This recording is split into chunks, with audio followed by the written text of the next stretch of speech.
You're listening to the WCHE Morning Magazine on the talk of Chester County. WCHE 1520 AM and streaming worldwide at WCHE1520.com. 8:36 on the WCHE Morning Magazine. Doug Sterling and Bill Mason at 610-701 WCHE. And we're going to talk about some planning here in Chester County. We are. We're thrilled to have with us once again Chester County Commissioner Michelle Kichline and also the Executive Director of the Chester County Planning Commission, Brian O'Leary. Good morning to both of you.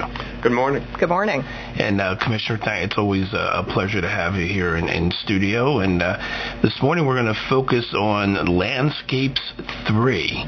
And, I'm trying to think, the original Landscapes, I think, was, maybe 1980s when Chester County first started into land preservation, and now we're into Landscapes3. Yes, you're right. We certainly have a long history of very successful planning in Chester County, and Landscapes was our original comprehensive plan, and I know it won a number of awards, and it's really been held up not only regionally but nationally as an example of planning of smart growth in juxtaposition with preservation. And tell us, Brian, I guess I'll go to you. What is the purpose and exactly what is Landscapes3? So the County Comprehensive Plan will be Landscapes3, and it guides growth and preservation in Chester County. Has a role of guiding local municipalities on what they may want to do and helping them out. It also helps county government decide how to invest its money and where to put its energies. And it tackles issues that go beyond local borders, such as preservation or transportation or housing issues. And we're really building on Landscapes and Landscapes 2. We're up to now 27% of the county being preserved as permanently as open space. The amount of land preserved over the last 20 years is actually larger than the size of Philadelphia. Is there an ultimate goal of how much, when it's all said and done, when it's all completely built out and or preserved, what that percentage would be? There isn't at the moment, so I think that'll be a good discussion as we lead into the steering committee for this plan. Is going to start meeting this fall. And right now, what we're doing is getting input from the citizens of Chester County through a survey that we have, which can be found on our website. And we're hoping to get a lot of input, and that'll help us decide kind of what direction to go. Now, Commissioner, as I understand it, a big part of this, beyond just preserving open space, is how to develop, continue to grow and where to do that and how to do that in the smartest way possible. Is that accurate? That is. One of the things that Chester County has been at the forefront is we have targeted our development in our 15 boroughs as well as our city of Coatesville. And I think if you look around, obviously we're sitting here in Westchester, and Westchester is always held up, again, not just regionally, but statewide as an example of a wonderful, walkable community where you can live, shop, eat, play, and take classes, because we have this wonderful university as well. But I think a great example of how we've successfully implemented some of our strategies in Landscapes is if you look to Phoenixville. Phoenixville, the county has there's been a lot of vision locally in Phoenixville, but the county has given them some community block grants and some assistance. And since we started this program, if you look at the assessed values in Phoenixville, the assessed values in Phoenixville have gone up about almost, a little bit under, but almost 20%. So as a fiscal conservative, which I still am, I always say, if I'm going to spend money on it, I want to see some kind of a return. And I think when you look to the successes of Kennett, Malvern, Phoenixville, and of course we're very excited because we're going to have a a demolition in about a month and the beginning of the groundbreaking for a property in Coatesville. I think, we certainly can say in a very measurable way that our money has been wisely invested. Well, and I have to say I was in Phoenixville about a month ago on a Friday night, and it is booming. I mean, it is every bit as busy as Westchester on a Friday night, and those of us who remember the dark days of Phoenixville, it's amazing. Yeah. Mm-hmm. Yeah, it's a hopping place, and I would say, many of our urban centers are doing very well or in the process of improving. And we're now seeing some of those same development patterns that have happened in the urban areas now occurring in suburban centers around the county, and that's a very interesting trend. It's an interesting question because the landscapes process is required by the state. Is that correct? Yes. So you have to engage in this kind of planning. So all the counties are doing this. It seems like Chester County, however, seems to be especially good at not only coming up with these plans, but implementing them. Why do you think we're so good at? I mean, obviously the commissioners do a great job. We know that. Right. But there's been a series of commissioners over the years, and so it must be your staff or whatever it is that makes Phoenixville, Malvern, Kennett, all these so successful. When other counties, maybe not so much. Yeah, I mean, I'm not going to comment on other counties. I think there's good planning work happening in the whole region, but certainly in Chester County, there's an ethic here that is very supportive of planning and of preservation and of good development, good economic development when that happens. And that's been here for a long time in Chester County. There's a lot of different organizations and partners who work on this beyond the Planning Commission staff within county government, but other organizations around the county have been strong advocates for good planning. And that over time, that really plays out, and you can see the successes from all that advocacy. Now we've had so much great success around the county, and then there's Coatesville. And are you both confident that we finally got it right now with Coatesville, with the development on First Avenue, and we had folks from the city on with us last week with the train station and the development at First Avenue? Is this the time we really get it right for Coatesville? I think, it was interesting. I was just at an event for the Western Chamber last week. They call it the Gala on the Green. And there were a lot of folks there from Coatesville. It's held at the Iron and Steel Museum. And, I always stand there. And I'm sure you guys have had the opportunity to stand on the grounds. And it's such a beautiful area. The little historic buildings. You're overlooking the old Steel Museum, and then you look up towards First Avenue. And, I really feel that with the commencement of the project, it's one of those, you got to knock the first domino over, and people will come. And one of the things that I always comment on is that as wildly successful as Phoenixville is, it doesn't have a train station. And that train station in Coatesville links directly to Philadelphia. So with the commencement of some development, retail, restaurants, I am confident that, and also the kickoff of the train station renovation, I'm confident that we are going to see a very positive development. There's really not, it's good and bad. There's really a dearth of affordable places left to live in Chester County, and this is really a wonderful opportunity for people to invest and move in. I think the Coatesville School District does deserve a lot of kudos that it doesn't always get in the mainstream media. We have a lot of wonderful students there. I remember reading about a young man who just received a scholarship from Penn for some app that he's developing. He's from the Coatesville School District. These are the kind of stories, maybe they're not as exciting, but we do need to let our investment community, our development community know. It's a good point, and the Coatesville School District gets a bad knock, and much of its perception, and I haven't gone as much recently, but when all of the controversy was going on, I was at the school board meetings every month, and despite the idiocy of previous school boards, and now I think they've finally gotten it right. And with Dr. Tassner doing a great job as superintendent.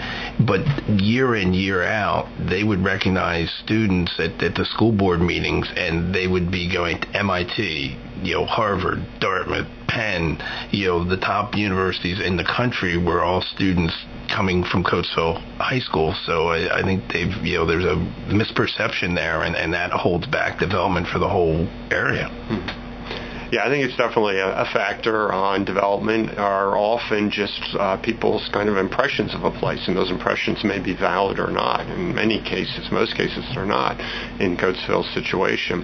And I think that, there's a lot of trend of development, of redevelopment happening, and it's moving outward. And so, Coatesville's turn, I think, is coming.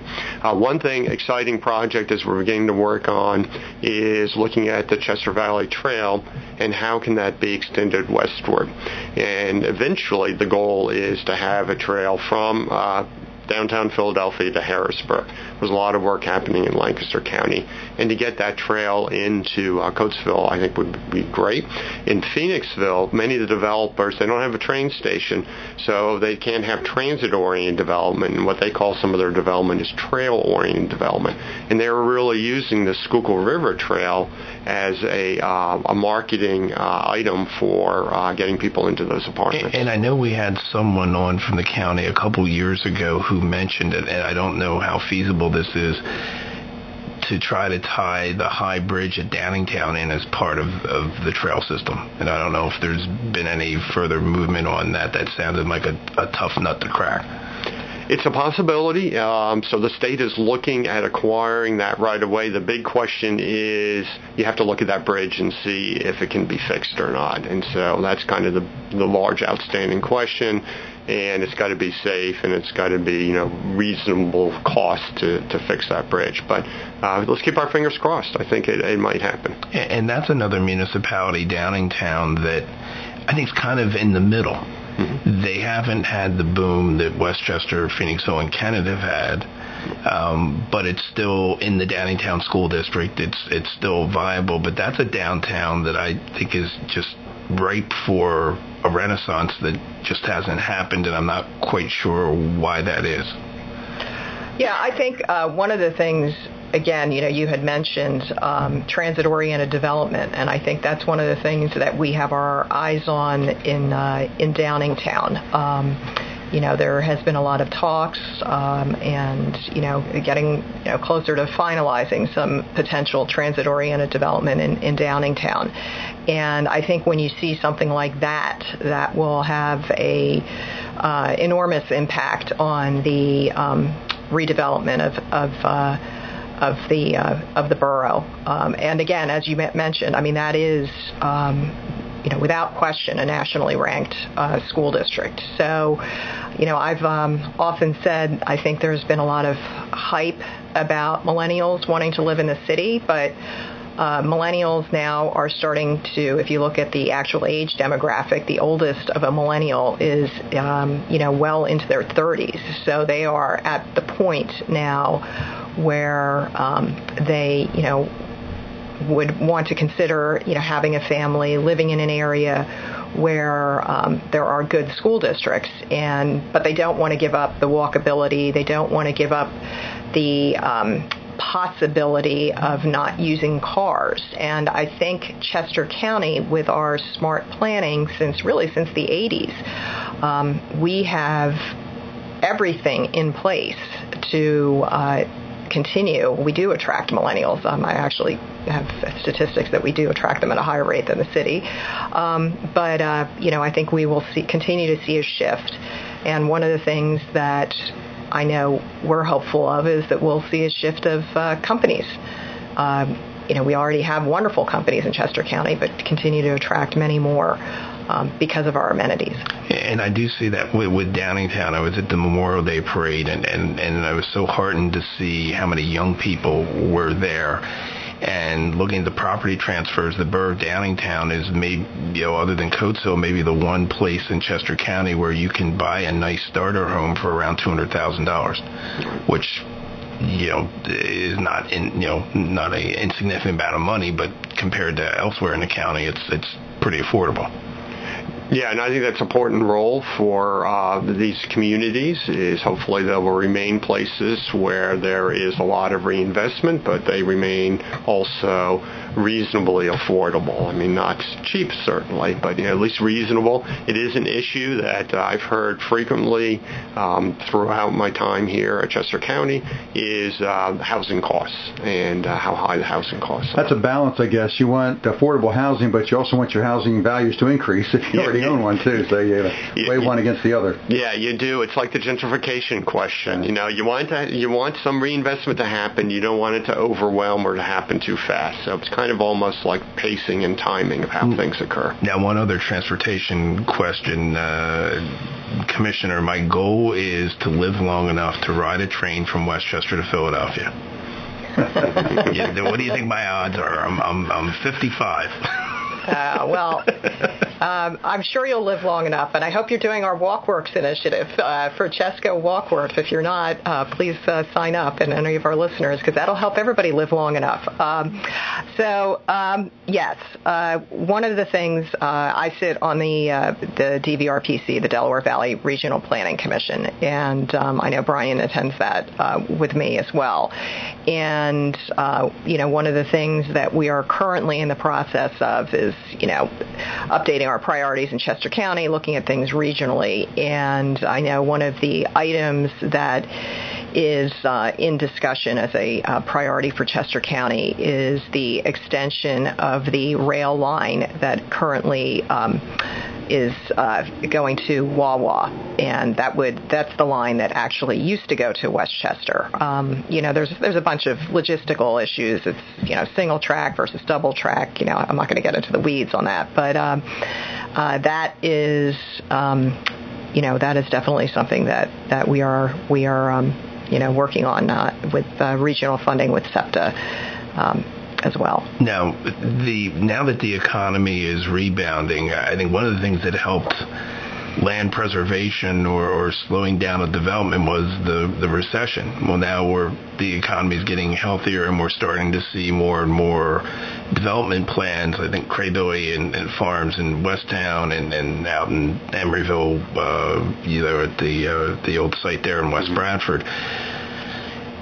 How, from a planning perspective, these are private property owners who've decided they want to sell, and developers have a right to develop versus people who don't want to see any more develop. What's the happy medium there?